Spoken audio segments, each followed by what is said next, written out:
ബിസ്മില്ലാഹിർ റഹ്മാനിർ റഹീം. അൽഹംദുലില്ലാഹി റബ്ബിൽ ആലമീൻ. വസ്സലാത്തു വസ്സലാമു അലാ റസൂലിഹിൽ അമീൻ വഅലാ ആലിഹി വസ്ഹബിഹി അജ്മഈൻ. അമ്മാ ബഅദ്.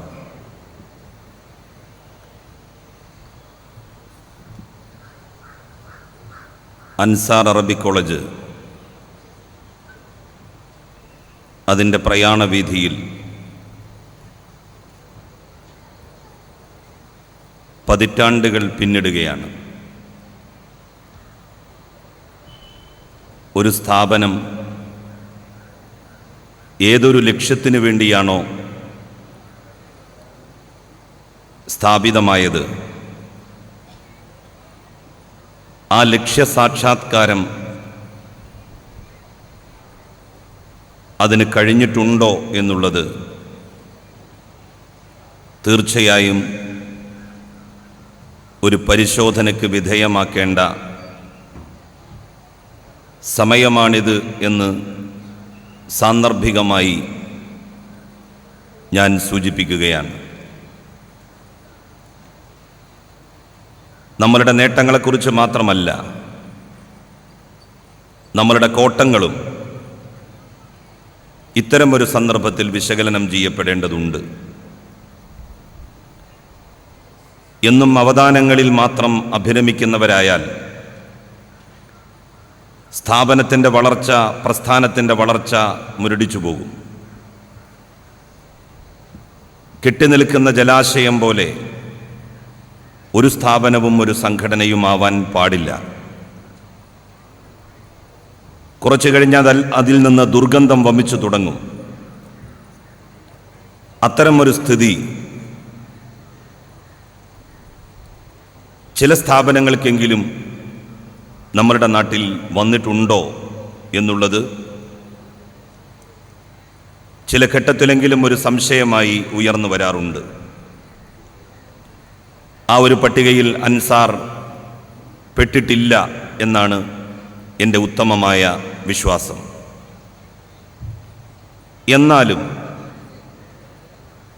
വളവന്നൂരിലെ ഈ സ്ഥാപനം വളരെ ചെറുപ്പം മുതൽ തന്നെ ഞാൻ കാണാൻ തുടങ്ങിയിട്ടുണ്ട്. മറ്റു പല സ്ഥാപനങ്ങൾക്കുമുണ്ടായ അഭൂതപൂർവമായ വളർച്ചയുമായി തുലനം ചെയ്യുമ്പോൾ നമുക്ക് അത്ര വളർച്ച നേടാൻ വേണ്ടി സാധിച്ചുവോ?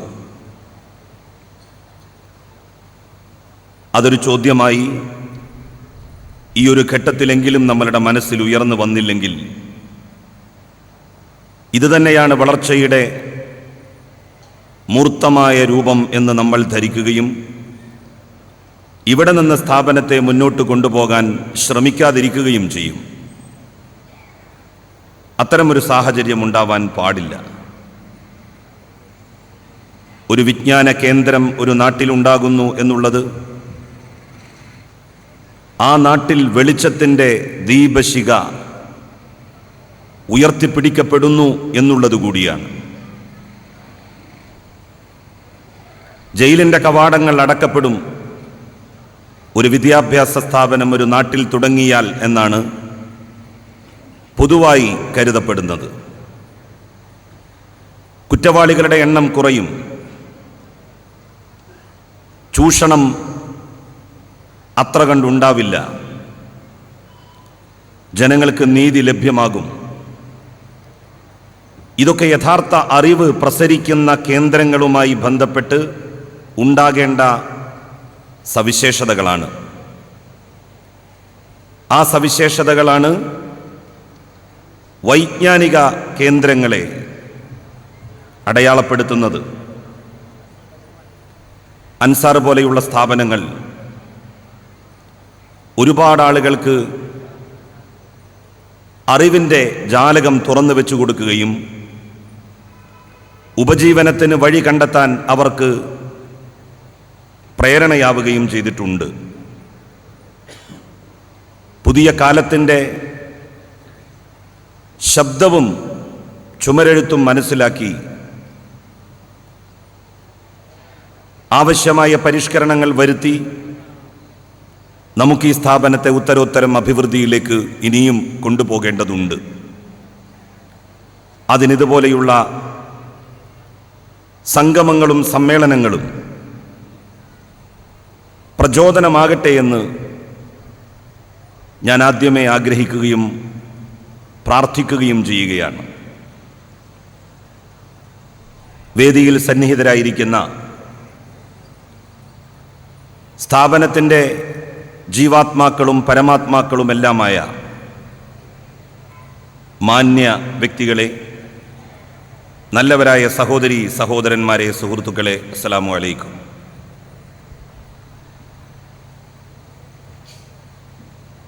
ഇന്നത്തെ ഈ സെഷനിൽ ചർച്ച ചെയ്യപ്പെടുന്നത് വിശുദ്ധ ഖുർആന്റെ മഹത്വത്തെ സംബന്ധിച്ചാണ്. വിശുദ്ധ ഖുർആനെ സംബന്ധിച്ച് നിരവധി ഗവേഷണങ്ങൾ നടന്നിട്ടുണ്ട്. എല്ലാവരും ഒരുപോലെ അഭിപ്രായപ്പെട്ട ഏറ്റവും മഹത്തരമായിട്ടുള്ള കാര്യം ഖുർആൻ എല്ലാ നന്മകളെയും അംഗീകരിക്കുന്നു എന്നുള്ളതാണ്. ദുശ്ശാഠ്യം ഖുർആൻ ഒരു കാര്യത്തിലും പുലർത്തുന്നില്ല എന്നുള്ളതാണ്. ഒരു ഗ്രന്ഥം വേദഗ്രന്ഥമാണോ എന്ന് നിശ്ചയിക്കണമെങ്കിൽ സ്വീകരിക്കേണ്ട മാനദണ്ഡങ്ങളിൽ ഏറ്റവും പ്രധാനപ്പെട്ടത് ആ ഗ്രന്ഥം ലോകത്തിൻ്റെ വിവിധ ദിക്കുകളിൽ നിലനിൽക്കുന്ന വിശ്വാസധാരകളെ സംബന്ധിച്ചും ദർശനങ്ങളെ സംബന്ധിച്ചും എന്ത് നിലപാട് സ്വീകരിക്കുന്നു എന്നുള്ളതാണ്. വിശുദ്ധ ഖുർആൻ 2-ാം അധ്യായത്തിലെ പ്രാരംഭ സൂക്തം തന്നെ വിശുദ്ധ ഖുർആന്റെ മഹത്വം ഉദ്ഘോഷിക്കുന്നു. ആരാണ് ഒരു മുസ്ലിം എന്ന് ഖുർആൻ പറയുന്നു. ഇന്നല്ലദീന യുഅ്മിനൂന ബിമാ ഉൻസില ഇലൈക വമാ ഉൻസില മിൻ ഖബ്ലിക. മുഹമ്മദേ, താങ്കൾക്ക് ഇറക്കപ്പെട്ട ഗ്രന്ഥത്തിൽ അവർ വിശ്വസിക്കുന്നു. സത്യത്തിൽ ഖുർആന് അത് പറഞ്ഞ് നിർത്താമായിരുന്നു. പരിമിതപ്പെട്ട ഒരു വേദഗ്രന്ഥമായി ആ ഗ്രന്ഥം നിലനിർത്താമായിരുന്നു. അള്ളാഹുവിൽ നിന്ന് അവതീർണമായ ഗ്രന്ഥമാണ് വിശുദ്ധ ഖുർആൻ എന്നുള്ളതിൻ്റെ ഏറ്റവും വലിയ തെളിവാണ് ആരാണൊരു മുസ്ലിം എന്ന് വിവക്ഷിച്ചുകൊണ്ട് ഖുർആൻ ലോകത്തോട് പറയുന്നത്. മുഹമ്മദേ, താങ്കൾക്ക് ഇറക്കപ്പെട്ട ഗ്രന്ഥത്തിൽ അവർ വിശ്വസിച്ചിരിക്കുന്നു. താങ്കൾക്ക് മുമ്പ് ഇറക്കപ്പെട്ട ഗ്രന്ഥങ്ങളിലും അവർ വിശ്വസിക്കുന്നു. താങ്കൾക്ക് മുമ്പ് ഇറക്കപ്പെട്ട ഗ്രന്ഥങ്ങൾ 1,00,000-ലധികം പ്രവാചകന്മാർ വ്യത്യസ്ത കാലഘട്ടങ്ങളിൽ വ്യത്യസ്ത സമൂഹങ്ങളിൽ അവതീർണരായിട്ടുണ്ട്. വ്യതിരക്തങ്ങളായിട്ടുള്ള രാജ്യങ്ങളിൽ ലോകത്തിന്ന് നിലനിൽക്കുന്ന എല്ലാ മതങ്ങളും വിശ്വാസ ദർശനങ്ങളും ഈ പ്രവാചക ശൃംഖലകളിലൂടെ അവതീർണമായിട്ടുള്ളതാണ് എന്ന് വിശ്വസിക്കാൻ കഴിയുന്ന നിരവധി തെളിവുകൾ അവരവർ ഉയർത്തിപ്പിടിക്കുന്ന ഗ്രന്ഥങ്ങളെ പരിശോധിച്ചാൽ നമുക്ക് കണ്ടെത്തുവാൻ വേണ്ടി സാധിക്കും. എല്ലാ പ്രവാചകന്മാരിലും വിശ്വസിക്കുവാനും വിശുദ്ധ ഖുർആൻ മുസ്ലിങ്ങളെ ആഹ്വാനം ചെയ്യുന്നു. മുഹമ്മദ് നബിയിൽ മാത്രം പ്രവാചകത്വം കൽപ്പിച്ച് വിശ്വസിക്കുന്നവനെ ഒരു മുസ്ലിം എന്ന് വിളിക്കാൻ കഴിയില്ല. 1,00,000-ലധികം പ്രവാചകന്മാർ, അവരിൽ പേര് പറയപ്പെട്ടവരുണ്ട്, പറയപ്പെടാത്തവരുണ്ട്. അവരെ എല്ലാവരെയും അംഗീകരിക്കുവാൻ ഒരു മുസ്ലിം വിശ്വാസപരമായി ബാധ്യതപ്പെട്ടവനാണ് എന്ന് ഖുർആൻ അടിവരയിടുന്നു. ലോകത്തിലെ ഏറ്റവും വലിയ മതമാണ് ക്രിസ്തുമതം. ക്രൈസ്തവ മതവിശ്വാസികൾ ഏറെ ബഹുമാനിക്കുന്ന വ്യക്തിത്വത്തിന്റെ ഉടമയാണ് ജീസസ് ക്രൈസ്റ്റ്. ഈസാ നബി അലൈഹിസ്സലാത്തു വസ്സലാം. ഈസാ നബി അലൈഹിസ്സലാത്തു വസ്സലാമിനെ ഇകഴ്ത്തി പറയുന്ന ഒരാൾക്ക്, പ്രവാചകനായി അംഗീകരിക്കാത്ത ഒരാൾക്ക് മുസ്ലിമാകാൻ കഴിയില്ല. മോസസ് ജൂതമതക്കാർ ഏറെ ആദരിക്കുന്ന ബഹുമാനിക്കുന്ന വ്യക്തിത്വത്തിന്റെ ഉടമയാണ്. മോസസിനെ അഥവാ മൂസാ നബി അലൈഹിസ്സലാത്തു വസ്സലാമിനെ അംഗീകരിക്കാത്ത ഒരാൾക്ക് മുസ്ലിമാകാൻ കഴിയില്ല. അബ്രഹാം പ്രവാചകനെ, ഇബ്രാഹിം നബിയെ അംഗീകരിക്കാത്തവർക്ക് മുസ്ലിമാകാനാകുമോ? എല്ലാ പ്രവാചകന്മാരെയും അംഗീകരിക്കുന്ന, എല്ലാ വേദഗ്രന്ഥങ്ങളെയും അംഗീകരിക്കുന്ന ദർശനമാണ് വിശുദ്ധ ഖുർആൻ. വിശ്വാസ സംഹിതയാണ് ഇസ്ലാം. ഇസ്ലാം മുഹമ്മദ് നബി സ്ഥാപിച്ച മതമല്ല. ഇസ്ലാം അതിനു മുമ്പ് അവതീർണമായ ദർശനങ്ങളുടെ സമ്പൂർണതയാണ്. ആദ്യ മനുഷ്യനായിട്ടുള്ള ആദം നബി അലൈഹിസ്സലാത്തു വസ്സലാം തന്നെ ഒരു പ്രവാചകനായിട്ടാണ് ഈ ലോകത്തേക്ക് അവതരിക്കുന്നത്. അവിടെ തുടങ്ങി പ്രവാചക ശൃംഖല. മനുഷ്യന്റെ ബൗദ്ധികമായിട്ടുള്ള വളർച്ചക്കനുരൂപമായി അവനെ ജീവിക്കുവാനുള്ള ദർശനങ്ങൾ ദൈവം നൽകിക്കൊണ്ടിരുന്നു. മനുഷ്യബുദ്ധി അതിൻ്റെ പ്രായപൂർത്തിയിലെത്തിയ ഘട്ടത്തിൽ, മെച്യൂരിറ്റി പ്രാപിച്ച സന്ദർഭത്തിൽ അതിൻ്റെ ആകത്തുകയായ ദർശനം വിശുദ്ധ ഖുർആനിലൂടെ ജഗന്നിയന്താവായ നാഥൻ ലോകത്തിനു മുമ്പിൽ അവതരിപ്പിച്ചു. ഒരുപാട് വേദഗ്രന്ഥങ്ങളുണ്ട് ലോകത്ത്. ആ വേദഗ്രന്ഥങ്ങളാണോ? അവയൊക്കെ പ്രവാചക ദർശനങ്ങളാണോ എന്ന് പരിശോധിക്കണമെങ്കിൽ ആ വേദഗ്രന്ഥങ്ങളിലൂടെ ഒന്ന് ഓട്ടപ്രദക്ഷിണം നടത്തി നോക്കിയാൽ മതി. മുഹമ്മദിന്റെ ആഗമനത്തെക്കുറിച്ച് ഹൈന്ദവ പുരാണങ്ങൾ പറയുന്നുണ്ട്. ഭവിഷ്യൽ പുരാണം പ്രതിസർഗ പർവത്തിൽ രേഖപ്പെടുത്തപ്പെട്ട് കിടക്കുന്നുണ്ടല്ലോ. ഏകസ്മിന്നന്തരെ മ്ലേച്ഛ ആചാര്യണ സമന്വിത മഹാമതായി ദിഖ്യാത ശിഷ്യ ശാഖാ സമന്വിതാം. മഹാമതി എന്ന വിദേശി തന്റെ അനുചരന്മാരോടുകൂടി പ്രത്യക്ഷപ്പെടും. നിങ്ങൾ അദ്ദേഹത്തെ പുൽകണം. ആളുകൾ ചോദിക്കുന്നുണ്ട്, അപ്പോൾ ഞങ്ങൾ എങ്ങനെയാണ് മഹാമതിന്റെ അനുയായികളെ തിരിച്ചറിയുക? അതിന് ഭവിഷ്യൽ പുരാണം പ്രതിസർഗ പർവത്തിൽ നൽകപ്പെടുന്ന മറുപടി ലിംഗശ്ചേതി ശിഖാഹീന തുടങ്ങി ഇതി പൈശാദ ധർമ്മശ്ച ഭവിഷ്യതി മായാകൃത. അവർ ചേലാകർമ്മം ചെയ്യും, അവർ കുടമ വെക്കുകയില്ല, അവർ വിപ്ലവകാരികളായിരിക്കും, അവർ മതത്തെ മലിനപ്പെടുത്തുന്നവരുമായി യുദ്ധം ചെയ്യുകയാൽ മുസ്സേല എന്ന പേരിലാണ് അറിയപ്പെടുക. പ്രാർത്ഥനയ്ക്ക് വരാൻ അവർ ഉറക്കെ ആഹ്വാനം ചെയ്യും. മുഹമ്മദ് നബിയെക്കുറിച്ച്, നബിയുടെ ആഗമനത്തെക്കുറിച്ച്, നബിയുടെ അനുയായികളുടെ സ്വഭാവ സവിശേഷതകളെക്കുറിച്ച് ഭവിഷ്യൽ പുരാണം പ്രതിസർഗ പർവത്തിൽ രേഖപ്പെട്ട് കിടക്കുന്ന വാക്കുകളാണിത്. ഇതാണ് വസ്തുതയെങ്കിൽ ഹിന്ദുമതം പ്രവാചകന്മാരാൽ അവതീർണമായ മതമാണ് എന്ന് നമുക്ക് കരുതേണ്ടി വരും. ഒരു മഹാസാഗരമായി ഒഴുകേണ്ടിയിരുന്ന മനുഷ്യകുലത്തെ വ്യത്യസ്ത കൈവഴികളിലൂടെ ഒഴുക്കിയത് വിവിധ ദർശനങ്ങൾ, പുരോഹിതന്മാർ, ഭരണാധികാരികൾ, അവരുടെ സ്വാർത്ഥമായിട്ടുള്ള താല്പര്യങ്ങൾ, ഇവയെല്ലാമാണ്. ഒരു വലിയ സാഗരമായി ഒരു ലക്ഷ്യത്തിലേക്ക് ഒഴുകേണ്ടിയിരുന്ന മനുഷ്യകുലം വ്യത്യസ്ത കൈവഴികളിലൂടെ ഒഴുകുകയാണ്. എന്നാൽ പോലും ആ കൈവഴികളെല്ലാം നിരാകരിക്കപ്പെടേണ്ടതാണ് എന്നും ഖുർആൻ എവിടെയും പറഞ്ഞിട്ടില്ല. ഇന്നല്ലദീന ആമനു വല്ലദീന ഹാദു വന്നസാറ വസ്സാബിഈന മൻ ആമന ബില്ലാഹി വൽ യൗമിൽ ആഖിർ വഅമില സാലിഹൻ ഫലഹും അജ്റുഹും ഇൻദ റബ്ബിഹിം വലാ ഖൗഫുൻ അലൈഹിം വലാ ഹും യഹ്സനൂൻ. ഈ അറബി പ്രവാചകനിൽ വിശ്വസിച്ചവരോ, നസാറാക്കളോ, ജൂതന്മാരോ, സാബികളോ ആരുമാവട്ടെ, അള്ളാഹുവിലും അന്ത്യദിനത്തിലും വിശ്വസിക്കുകയും സൽക്കർമ്മങ്ങൾ പ്രവർത്തിക്കുകയും ചെയ്തവരാരോ, അവർക്ക് അള്ളാഹുവിന്റെ അടുക്കൽ ഭയപ്പെടേണ്ടതില്ല. അവർ രക്ഷപ്പെട്ടവരുടെ കൂട്ടത്തിലാണ്. ഇങ്ങനെ പറയുന്ന ഒരു വേദഗ്രന്ഥത്തിനെ ലോകത്ത് മുഴുവൻ അംഗീകരിക്കുന്ന വേദഗ്രന്ഥം എന്ന് ആർക്കും പറയാനൊക്കൂ. ആ സവിശേഷത വിശുദ്ധ ഖുർആൻ ഉണ്ട്. ആ വിശുദ്ധ ഖുർആൻ ആശയങ്ങളുടെയും ആദർശങ്ങളുടെയും ആകത്തുകയല്ല. അത് പ്രായോഗികമായ ജീവിത സംഹിതയുടെ ആകത്തുകയാണ്.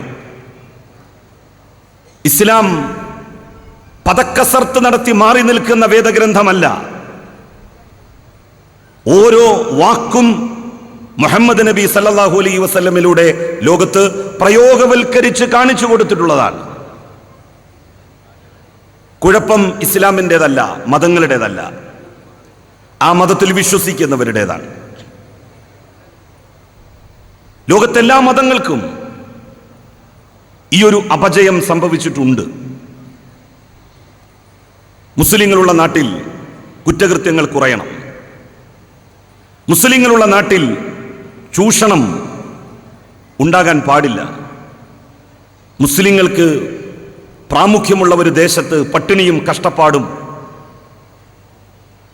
പ്രയാസങ്ങളും ദുരിതങ്ങളും അനുഭവിക്കുന്ന മനുഷ്യരുടെ എണ്ണം ഉണ്ടാവാൻ പാടില്ല. ഒരു പ്രദേശത്ത് മുസ്ലിങ്ങൾ ഉണ്ടോ എന്നറിയാൻ അവിടുത്തെ പള്ളികൾ പരിധി നോക്കുകയല്ല നമ്മൾ വേണ്ടത്. അവിടുത്തെ മതസ്ഥാപനങ്ങൾ അന്വേഷിക്കുകയുമല്ല നമ്മൾ ചെയ്യേണ്ടത്.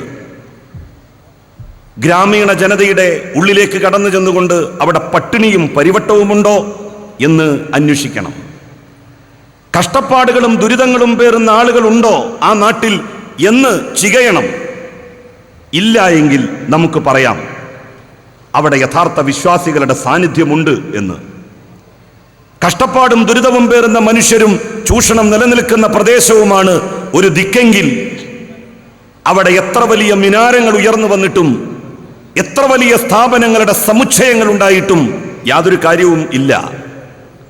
അവിടെ യഥാർത്ഥ വിശ്വാസികളില്ല, പകരം കാനേശ്വമാരി വിശ്വാസികളാണ് എന്ന് നമുക്ക് നിഗമനത്തിലെത്തേണ്ടി വരും. ഒരു വിശ്വാസിയെ എങ്ങനെയാണ് നമ്മൾ തിരിച്ചറിയേണ്ടത്? ഒരു വിശ്വാസിയെ നമ്മൾ തിരിച്ചറിയേണ്ടത്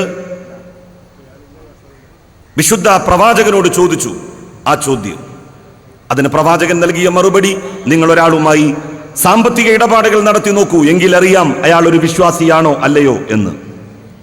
സാമ്പത്തിക കാര്യത്തിൽ സത്യസന്ധത പുലർത്തുന്നവനാവണം ഒരു മുസ്ലിം. വിശുദ്ധ ഖുർആൻ സാമ്പത്തിക കാര്യത്തിലെ സത്യസന്ധതക്ക് നൽകിയിട്ടുള്ള പ്രാമുഖ്യം വളരെ വളരെ വലുതാണ്. നമ്മളൊക്കെ കരുതുന്നത് സർക്കാരിന്റെ ആനുകൂല്യമാണെങ്കിൽ അതനുഭവിക്കുവാൻ യോഗ്യനല്ലെങ്കിലും അർഹതപ്പെട്ടവനല്ലെങ്കിലും അതൊക്കെ അനുഭവിക്കാം എന്നാണ്. നമ്മളുടെയൊക്കെ റേഷൻ കാർഡിൽ 1000 രൂപയോ 500 രൂപയോ ആയിരിക്കും രേഖപ്പെടുത്തിയിരിക്കുക. ഗൾഫിൽ നല്ല ബിസിനസ് ഉണ്ടാകും, അല്ലെങ്കിൽ നാട്ടിൽ നല്ല ബിസിനസ് ഉണ്ടാകും.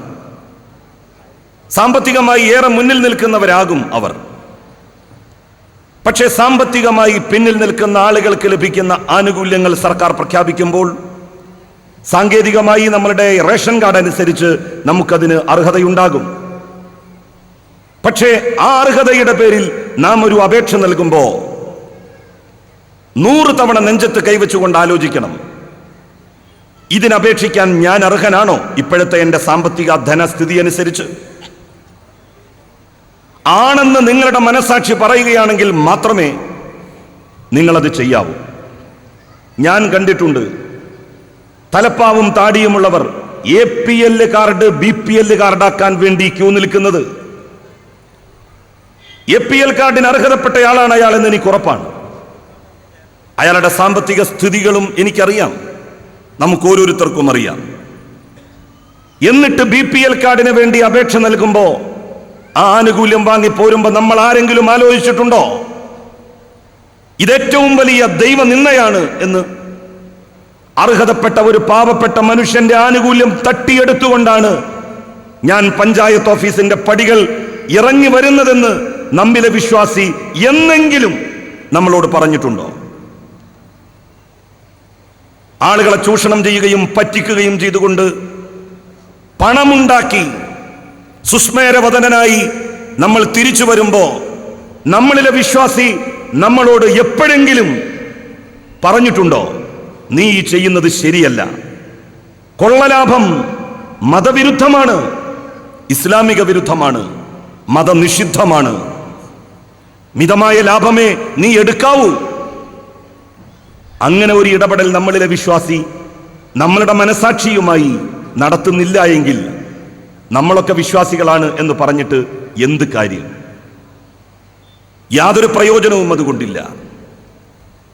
വിശ്വാസികളുള്ള സമൂഹത്തിൽ ജനങ്ങളുടെ അവകാശങ്ങൾ സംരക്ഷിക്കപ്പെടണം. മുഹമ്മദ് നബി സല്ലല്ലാഹു അലൈഹി വസല്ലം ലോകത്തിലെ ഏറ്റവും വലിയ മനുഷ്യ വിമോചകനാണ് എന്ന് നമ്മൾ പറയുന്നത് എന്തുകൊണ്ടാണ്? നബിയോളം വലിയ ഒരു പ്രഖ്യാപനം മനുഷ്യന്റെ അവകാശങ്ങളുമായി ബന്ധപ്പെട്ട് ലോകത്ത് മറ്റാരും നടത്തിയിട്ടില്ല.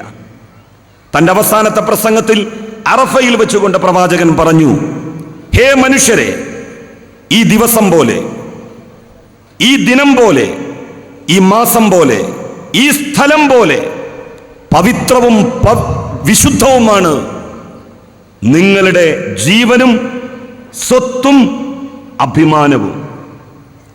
മനുഷ്യന്റെ അഭിമാനത്തിന് അറഫയോളം പവിത്രതയുണ്ട് എന്ന് പ്രഖ്യാപിച്ച പ്രവാചകൻ അസന്നിഗ്ധമായി അതിലൂടെ ഒരു കാര്യം പറയുകയായിരുന്നു: ഇസ്ലാം മൈനസ് മനുഷ്യൻ സമം എ ബിഗ് സീറോ. മനുഷ്യനെ ഇസ്ലാമിൽ നിന്ന് മാറ്റി നിർത്തിയാൽ പിന്നെ കിട്ടുന്നത് ഒരു വട്ടപൂജ്യമാണ്.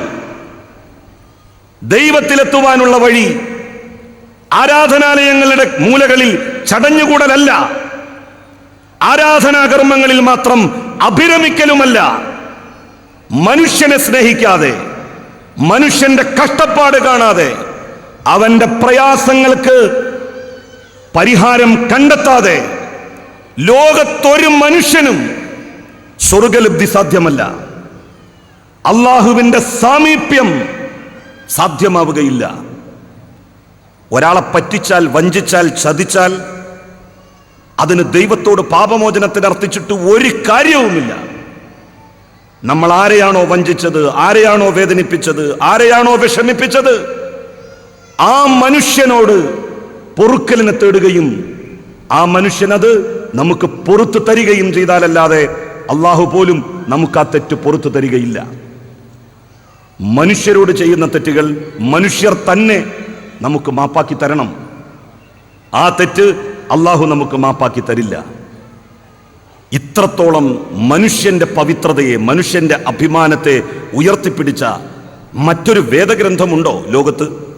മറ്റൊരു ദർശനമുണ്ടോ ലോകത്ത്? ഇത് തന്നെയാണ് വിശുദ്ധ ഖുർആന്റെ അമാനുഷികത. എല്ലാറ്റിനെയും അംഗീകരിക്കുവാൻ വിശുദ്ധ ഖുർആൻ കാണിച്ച മനസ്സ്, എല്ലാ പ്രവാചകന്മാരെയും അംഗീകരിക്കുവാൻ വിശുദ്ധ ഖുർആൻ പ്രകടിപ്പിച്ച ബോധം, അതാണ് വിശുദ്ധ ഖുർആന്റെ ഏറ്റവും വലിയ മഹത്വം. ആ മഹത്വത്തിൽ ഊന്നി നിന്നുകൊണ്ടാവണം ഇസ്ലാമിനെ പുതിയ കാലത്ത് നമ്മൾ പരിചയപ്പെടുത്തി കൊടുക്കേണ്ടത്. അത്തരം ഒരു പരിചയപ്പെടുത്തപ്പെടലിന്റെ സാധ്യതക്ക് ഏറ്റവും കൂടുതൽ വില കൽപ്പിക്കപ്പെടുന്ന ഒരു സാഹചര്യത്തിലൂടെയാണ് നാം കടന്നുപോയിക്കൊണ്ടിരിക്കുന്നത്. പ്രഭാഷണങ്ങളും പ്രഘോഷണങ്ങളും അല്ല, നമ്മളുടെ ഓരോരുത്തരുടെയും ജീവിതത്തിലെ ഓരോ നിമിഷങ്ങളിലൂടെയുമാണ് നാം വിശ്വസിക്കുന്ന ദർശനത്തിൻ്റെ കാഴ്ചപ്പാടുകൾ സമൂഹത്തോട് നാം പറഞ്ഞു കൊടുക്കേണ്ടത്, അവരെ ബോധ്യപ്പെടുത്തേണ്ടത്. അത്തരത്തിലുള്ള ഒരു മനോഗതത്തിലേക്ക് നമ്മളെ കൈപിടിച്ചുയർത്താൻ തീർച്ചയായും ഇതുപോലെയുള്ള സംഗമങ്ങൾ, ഇതുപോലെയുള്ള കൂട്ടായ്മകൾ, വാർഷികങ്ങൾ, ചർച്ചകൾ, സംവാദങ്ങൾ അതൊക്കെ പ്രയോജനപ്പെടും എന്ന് ഞാൻ കരുതുന്നു. സെമിനാറുകളും സംവാദങ്ങളും ജയിക്കാൻ വേണ്ടിയല്ല നമ്മൾ നടത്തേണ്ടത്. അവയൊക്കെ തന്നെ കാര്യങ്ങൾ മനസ്സിലാക്കാൻ വേണ്ടിയാണ്.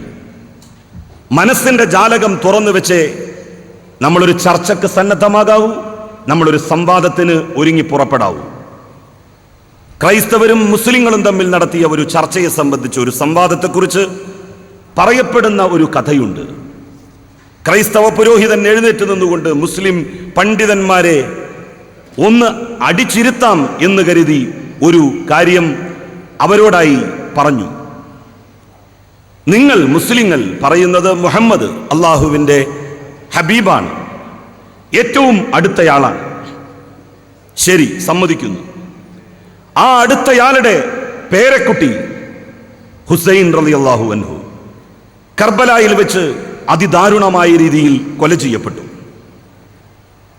അദ്ദേഹത്തിന്റെ തല ഛേദിക്കപ്പെട്ട് യുദ്ധക്കളത്തിൽ വീഴുകയും ആ തല തട്ടി ആളുകൾ അവരുടെ അമർഷം രേഖപ്പെടുത്തുകയും ചെയ്തു.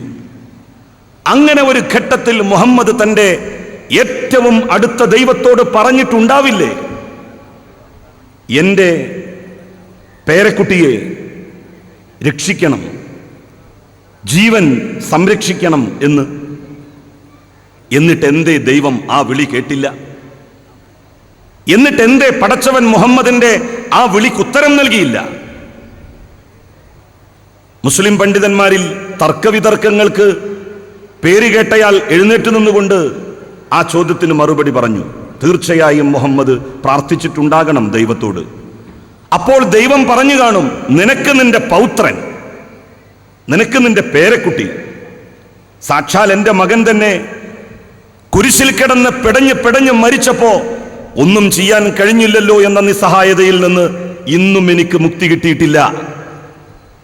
തർക്കങ്ങൾ ജയിക്കാൻ വേണ്ടിയാവരുത്, സംവാദങ്ങൾ മറ്റുള്ളവരെ അടിച്ചിരുത്താൻ വേണ്ടിയും ആവരുത്. തർക്കങ്ങളും സംവാദങ്ങളും സെമിനാറുകളും കാര്യങ്ങൾ പരസ്പരം മനസ്സിലാക്കാൻ വേണ്ടിയുള്ളതാവണം. അങ്ങനെയാകുമ്പോൾ മാത്രമേ അത് ക്രിയേറ്റീവ് ആകൂ, അത് ക്രിയാത്മകമാകൂ. അത്തരത്തിലുള്ള ക്രിയാത്മകമായ ചർച്ചകളും സംവാദങ്ങളുമാണ് അൻസാർ അറബിക് കോളേജിന്റെ വാർഷികത്തോടനുബന്ധിച്ചുള്ള ഈ പരിപാടികളിലൊക്കെ തന്നെ നിഴലിച്ചു നിൽക്കുന്നത് എന്നെനിക്കറിയാം. ഈ സ്ഥാപനം ഇനിയും ഒരുപാട് ഉയരങ്ങളിലേക്ക് എത്തട്ടെ എന്ന് ആത്മാർത്ഥമായി ആഗ്രഹിച്ചുകൊണ്ട്, അഭിലഷിച്ചുകൊണ്ട്, പ്രാർത്ഥിച്ചുകൊണ്ട് ഇതിനവസരം നൽകിയ ഇതിൻ്റെ ഭാരവാഹികളോടുള്ള എൻ്റെ അഗൈതവമായ കടപ്പാട് രേഖപ്പെടുത്തിക്കൊണ്ട് ഞാൻ എൻ്റെ വാക്കുകൾ അവസാനിപ്പിക്കുന്നു. വാഖിറു ദഅ്വാനാ അൽഹംദുലില്ലാഹി റബ്ബിൽ ആലമീൻ. അസ്സലാമു അലൈക്കും വറഹ്മത്തുള്ളാഹി വബറകാതുഹു.